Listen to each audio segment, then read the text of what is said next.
Alors, on va commencer notre séance de ce matin qui s'intitule COP 21, tragicomédie médiatique, avec une présentation par Viviane Besser, qui est membre du Conseil national du Parti de l'émancipation du peuple. Donc, je vais commencer comme c'est un débat. Alors, vous savez peut-être, pour ceux qui sont uniquement ceux qui sont au Conseil national, qu'on est en train de préparer une communication sur la conférence sur le climat qui se tiendra à Paris, donc qui débute à la fin du mois. Ça va être maintenant dans 15 jours, 3 semaines, et qui continue un peu sur début décembre. Donc on va diffuser une position de notre parti. Donc cet atelier aussi se situe dans ce cadre-là, de cette réflexion qui doit permettre de diffuser une position. Donc là c'est plus aussi un débat, donc je vais plutôt démarrer par quelques chiffres pour présenter la situation. Donc le GIEC, groupe d'experts intergouvernemental sur l'évolution du climat, c'est 259 chercheurs. Aujourd'hui on a 195 pays qui participent. Ça a été créé en 1988, donc c'est à peu près par l'Organisation météorologique mondiale, et surtout c'est dépendant de l'ONU. Le programme des Nations Unies pour l'environnement. Donc on date à peu près de 1988, le début de la prise de conscience du problème du réchauffement climatique partout dans le monde, y compris aux États-Unis. En fait, c'est un peu parti des États-Unis au départ.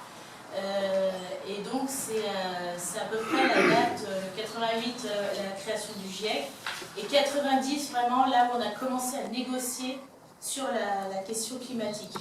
Donc c'est important d'avoir ça à l'esprit parce que ça fait quand même 25 ans. Donc normalement ça devrait permettre de faire un premier bilan.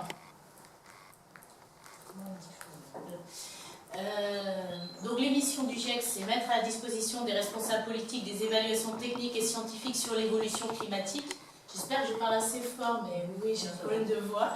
Et donc dès le départ, il avait été dit en 88 que l'absence de certitude scientifique n'était pas une raison pour ne pas agir. Donc c'était le principe de précaution, puisque à l'époque, on va dire que c'est plutôt fin des années 70-80 qu'on a eu les données vraiment qui permettaient de parler de réchauffement. Donc on était encore dans une période effectivement où on avait peu de certitudes scientifiques, mais il avait été dit que ce n'était pas une raison pour ne pas agir. Ça c'était écrit dans les documents du GIEC. Donc aujourd'hui, on en est en 2013, ils ont sorti le 5e rapport sur le changement climatique. Donc c'est des rapports élaborés par les chercheurs en question, mais qui font l'objet de multiples relectures. Ensuite, il y a des commentaires, il y a eu 50 000, je crois, commentaires sur lesquels ils ont obligation de répondre. Donc il y a un processus de validation très long entre chaque rapport. Donc c'est un rapport à peu près, je crois que c'est tous les 5 ans, je ne suis plus trop sûre, mais je crois que le précédent c'était vers 2007-2008, le 4e rapport.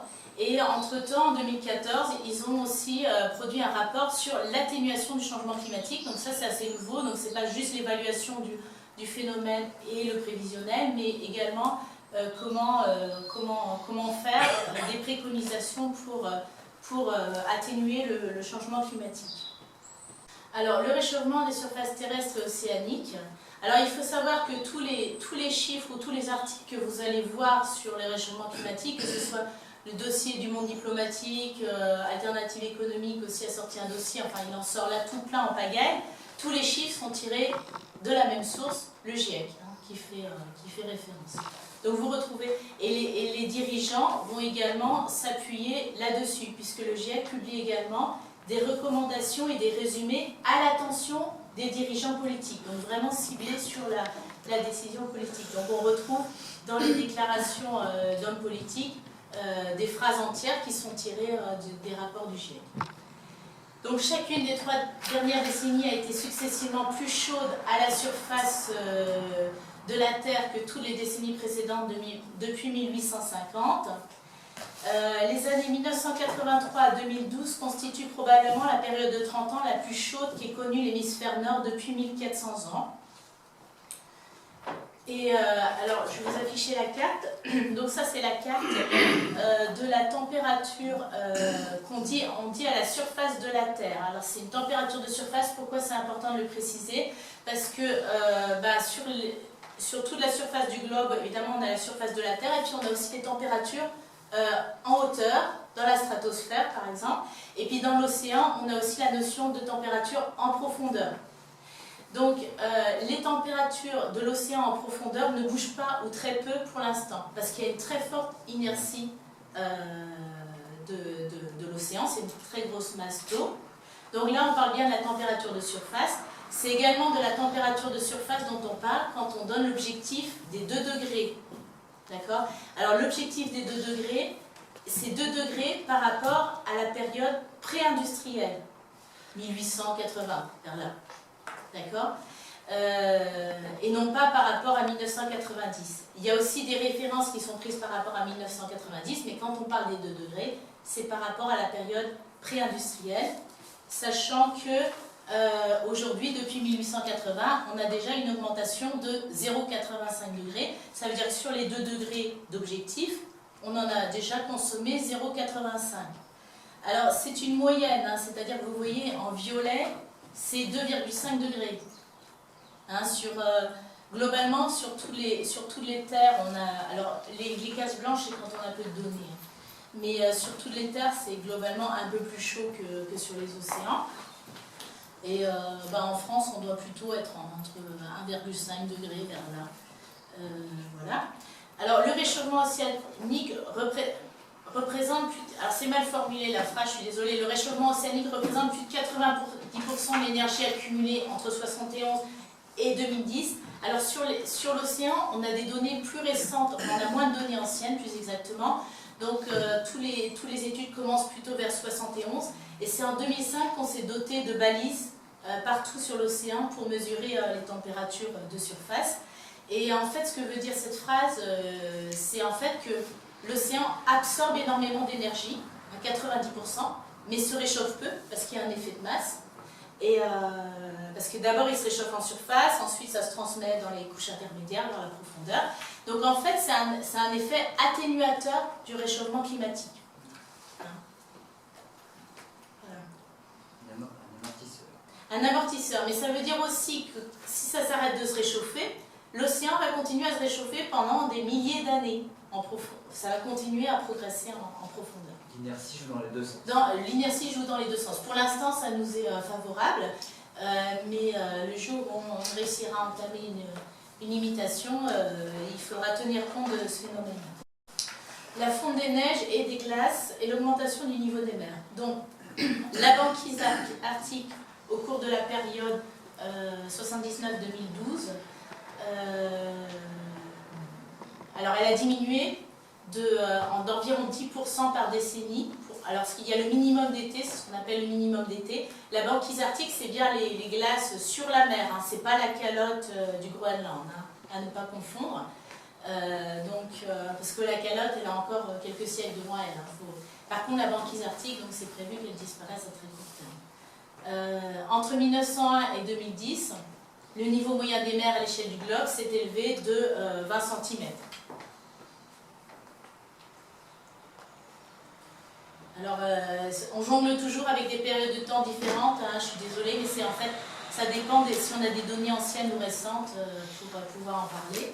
Donc on a une accélération. Comme il y a plus d'inertie au niveau de l'océan, c'est pas très logique, la banquise fond plus que les calottes. Alors la banquise, il y a... Sur du terrestre. Alors la banquise, c'est une glace qui se reforme chaque année. C'est pas... Ah oui, d'accord. Ouais, c'est vraiment différent des phénomènes des glaciers ou de la calotte. Les saisonnières. Ouais, voilà, elles se reforment chaque année. Donc c'est pour ça qu'on parle du minimum d'été. C'est en hiver, tant qu'on est en hiver, bon, on ne peut pas en dire grand-chose. Et on regarde en été, le minimum d'été, combien il est de pourcent. Donc c'est effectivement un peu particulier. Il ne faut pas en tirer des conclusions à l'échelle de la planète à partir de la banquise arctique. Mais c'est important par rapport à toute l'image, notamment, ça a été beaucoup médiatisé de l'ours blanc, qui est très dépendant de la banquise et qui peut difficilement survivre sans la banquise. Donc on a une accélération, on est plutôt à 3,2 mm par an entre 1993 et 2010. Donc là c'est quelques graphiques, donc c'est sur la banquise arctique en été toujours, hein. Ça dit la même chose mais sous forme de graphique. Donc vous retrouvez les 20 cm en bas d'élévation du niveau de la mer. Donc voilà. Alors l'Antarctique ne se réchauffe pas pour l'instant. Alors ne se réchauffe pas, c'est un peu plus compliqué, on a très peu de données. Donc c'est pour ça qu'il était en zone blanche sur ma carte. Mais les données qu'on a ne mettent pas en évidence un réchauffement au niveau du pôle sud. Mais on ne sait pas si c'est parce qu'on a trop peu de données ou si c'est parce que réellement il ne se réchauffe pas, parce que le réchauffement n'est pas du tout homogène au niveau de la planète. Il y a aussi les phénomènes de courants marins qui jouent beaucoup sur la température. Nous, on a le Gulf Stream en France qui n'a pas en Amérique, qui fait qu'on a un climat plus doux. C'est pas juste la latitude et puis l'ensoleillement. Le CO2 atmosphérique et l'acidification des océans. Alors, les concentrations atmosphériques de dioxyde de carbone, de méthane et de protoxyde d'azote, donc ces trois gaz à effet de serre, ont augmenté pour atteindre des niveaux sans précédent depuis au moins 800 000 ans. En fait, c'est le premier indicateur qu'on a eu qui indiquait que ça allait continuer à se réchauffer. C'est qu'on a constaté que sur des centaines de milliers d'années, il y avait une corrélation très nette entre les températures et la concentration de CO2. L'océan a absorbé environ 30% des émissions de dioxyde de carbone. Alors là aussi, il joue un rôle d'atténuation, donc il absorbe beaucoup de dioxyde de carbone. Le problème, c'est que du coup, il s'acidifie.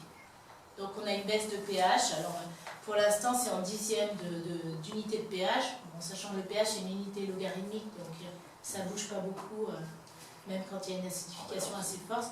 Mais ça a un impact déjà très net sur tous les organismes qui ont des coquilles calcaires et qui peuvent avoir du mal à fixer le calcaire dans un milieu plus acide.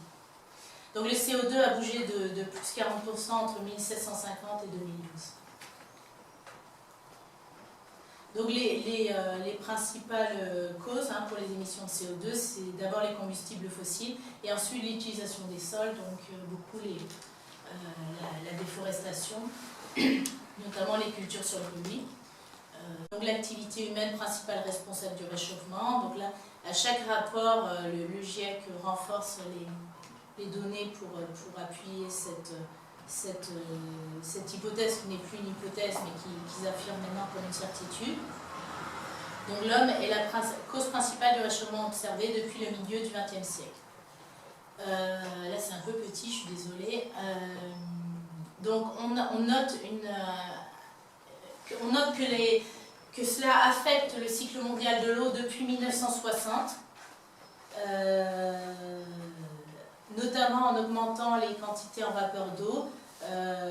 En Europe, par exemple, en Amérique du Nord, on a une augmentation des précipitations. Et puis il y a d'autres zones où c'est le contraire. Alors là, en rouge, vous avez les modèles qui utilisent que les forçages naturels.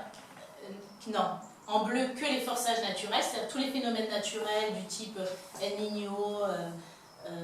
Là, c'est pas du prédictif, on reconstitue le passé, du type les volcans, par exemple le Pinatubo, qui a entraîné une baisse de température de 0,5 degrés. Donc tout ça, c'est intégré dans les modèles.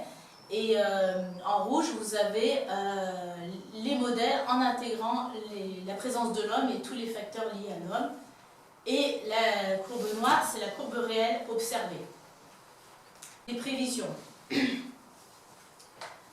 Alors, le changement de température à la surface du globe pour 2016-2035, donc là c'est très court, sera entre 0,3 et 0,7 degrés. Je vous rappelle qu'on a pris 0,85 degrés depuis 1880. Donc là, on est vraiment sur du très court terme. Alors, dans tous les scénarios envisagés, le réchauffement se poursuivra après 2100, ainsi que l'élévation au niveau de l'hiver, y compris les scénarios où vraiment on arrête quasiment tout toutes les émissions. Parce que je vous dis, Il y a un phénomène immersif. Alors juste sur les niveaux des mers, il y a deux phénomènes sur le niveau des mers. Il y a la fonte des glaces et il y a aussi la dilatation. Parce que comme elle se réchauffe, elle augmente de volume. Et apparemment, ça joue pas mal. L'Arctique se réchauffera plus rapidement que l'ensemble du globe. Donc ça a été une surprise on va dire des 10 dernières années. Le réchauffement de l'Arctique, c'était pas prévu de aller aussi vite. Et ça ira plus vite sur les continents que les océans, pour la raison que je vous ai expliquée. Le contraste des précipitations entre régions humides et régions sèches et entre saisons humides et saisons sèches augmentera. Les précipitations extrêmes vont augmenter. Le phénomène de mousson va s'étendre. Voilà, donc une grande partie du réchauffement climatique est irréversible sur des périodes de plusieurs siècles à plusieurs millénaires, notamment pour le CO2, qui reste, parce qu'il y a d'autres gaz à effet de serre, on va dire qu'on pourrait traiter plus rapidement, comme le méthane, mais pour le CO2, et c'est pour ça qu'on se focalise aussi sur le CO2. Aujourd'hui, on considère que le CO2 qui est émis aujourd'hui aura une influence pendant des millénaires. Donc, je vous ai donné l'échéance proche. Après, si on regarde la case 2100, alors il y a une très grande marge de température parce que là, j'ai mis tous les scénarios confondus. Il y a des scénarios, le 4,8 degrés, c'est plutôt le scénario on ne change rien. Donc, on ne change rien. En 2100, on a 4,8 degrés. La plage va un peu plus grande parce qu'il y a une incertitude. Il y en a qui disent jusqu'à 6 degrés. Mais enfin, c'est entre 4 et 6 degrés, on va dire, si on ne change rien. Et le 0,3, c'est vraiment, on prend tout de suite des mesures drastiques pour arrêter les émissions. Niveau des mers, c'est pareil. On va dire qu'on aura au moins un demi-mètre d'élévation, un scénario moyen. Et puis, il y a les extrêmes, puisque le GIEC considère qu'aujourd'hui, on ne sait pas toutes les décisions qui seront prises, forcément, et que en fonction des décisions, ça peut changer les choses. Heureusement. Sans effort de réduction, donc voilà, on est plutôt à 4,8 degrés en 2100. Pour se donner des chances de rester sous les 2 degrés, il faut limiter le CO2 à 450 ppm. On est ppm, donc des parties par million, on est quasiment déjà à 400. Cela suppose de baisser, alors ça c'est un chiffre qui a été repris par l'OCDE, cela suppose de baisser de 40 à 70% les émissions de CO2 en 2050. Donc vous voyez l'ampleur du problème par rapport à 2010 là, et des émissions proches de zéro en 2100. Ça voudrait dire qu'en 2100 on devrait être capable de tout produire notre énergie en n'émettant pas de CO2. Donc, en utilisant la biomasse, etc. Donc, c'est autant dire que c'est un objectif complètement utopique. Il y a une autre façon de dire les choses, c'est que pour respecter l'objectif des 2 degrés, on aurait un budget de 1000 gigatonnes de carbone, d'équivalent carbone, et on en consomme 50 par an. Donc, de toute façon, c'est dans les décennies qui viennent que les choses vont se passer. Alors voilà, l'hypothèse arrêt des émissions, c'est une hypothèse purement théorique évidemment. Si on arrête aujourd'hui, pour revenir au niveau pré-industriel de concentration en gaz, le méthane ça met 50 ans, le N2O ça met plusieurs siècles, et le CO2 c'est considéré comme jamais à l'échelle dont on discute, donc c'est plusieurs millénaires. Et même si on arrête maintenant, on a encore plus 0,6 degrés entre 2000 et 2100. Les négociations, alors...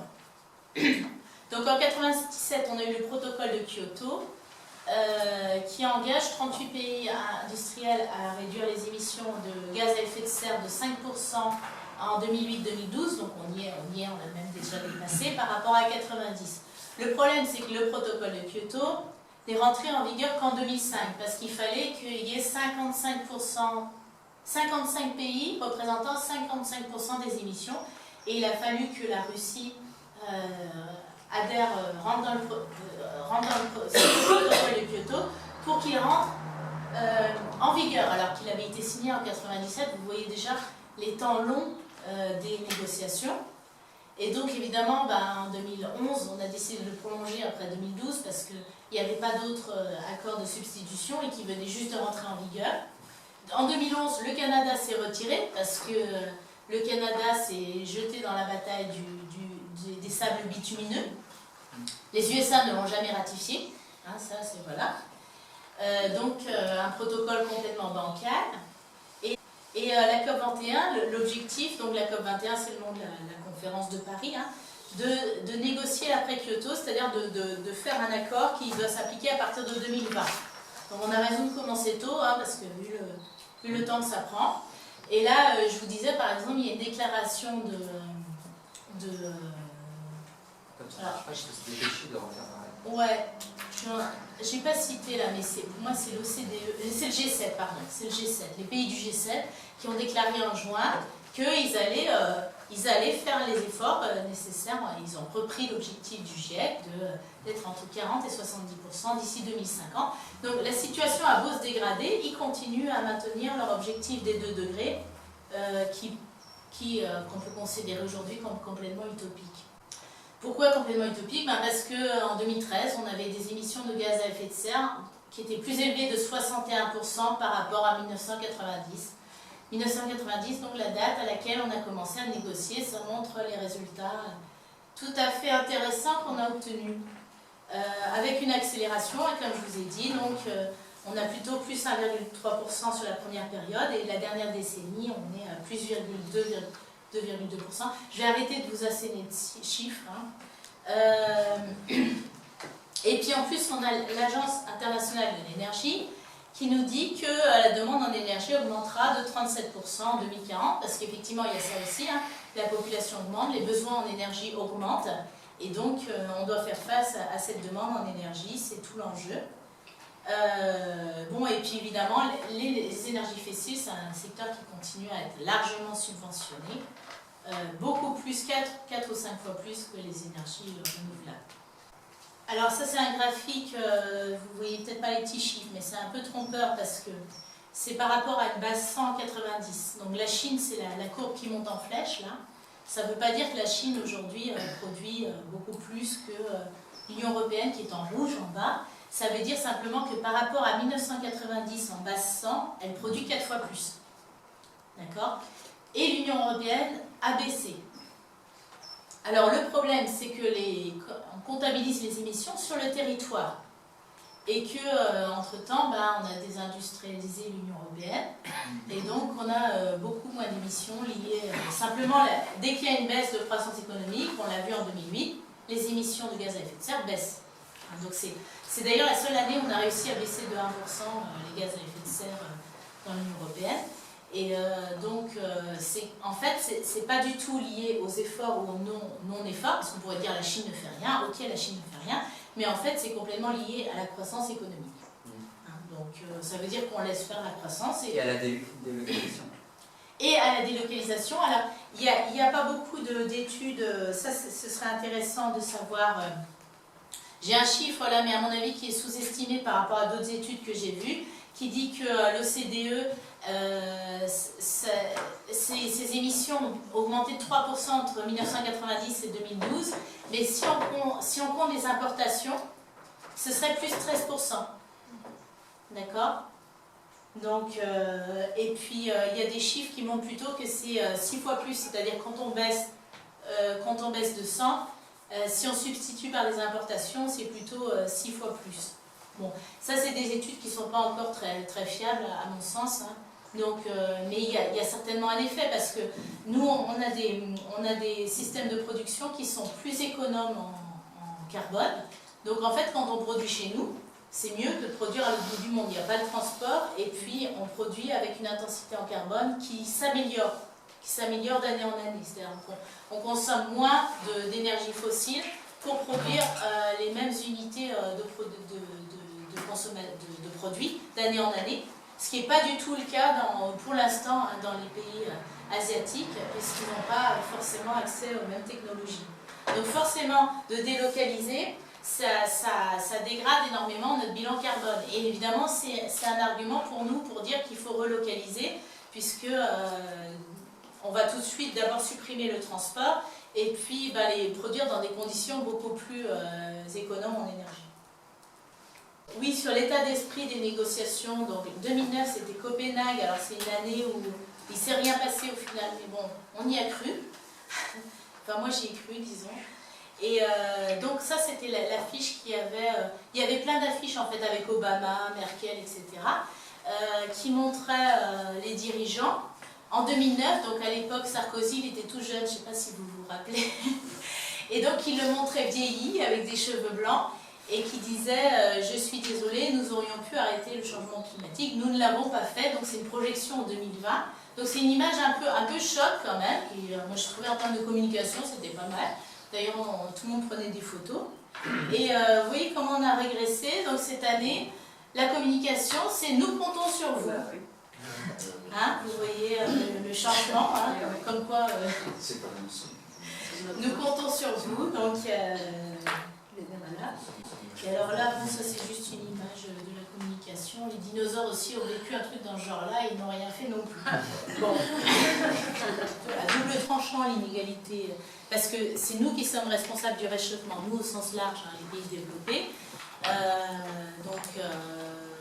Et par contre, c'est évidemment les pays les plus pauvres qui vont en souffrir le plus parce que c'est les régions où il y a des cyclones, les régions, à part les États-Unis qui vont quand même aussi un peu souffrir. Mais nous, pour l'instant, en France, les résultats attendus sont pas, les gens ne sont pas inquiets directement dans les prochaines décennies. Il faut se rendre compte que ce n'est pas du tout le cas dans des zones d'Afrique ou d'Asie où les gens sont inquiets tout de suite et pour les prochaines décennies. Et forcément, il se développe un sentiment d'injustice parce que c'est à cause de nous qu'ils vont se retrouver dans cette situation avec l'élévation du niveau des mers et l'augmentation des catastrophes naturelles. Après, il y a d'autres aspects peut-être à développer, hein, si vous le souhaitez, c'est le secteur des énergies fossiles, parce que là, ça a beaucoup bougé aussi dans la dernière décennie, hein, par rapport à il y a 10 ans où on disait qu'on allait, les réserves de pétrole, qu'on avait atteint le pic, qu'on allait épuiser les réserves de pétrole, tout cela est remis en question, hein. Donc on a un avenir du pétrole glorieux là devant nous, ce qui ne nous aide pas beaucoup. Et donc les compagnies pétrolières et gazières sont plus puissantes que jamais et amassent plus de profits que jamais. Donc ça, on n'a rien fait pour, hein, donc, on n'a rien fait contre, pardon. Donc il y a cet aspect-là, il y a d'autres aspects, je ne sais pas, qu'on pourrait aussi aborder dans le débat. Les conséquences du réchauffement, le rapport avec libre-échange, mondialisation, évidemment, ça aussi, il y a beaucoup à dire. Alors, je vais peut-être laisser démarrer les questions.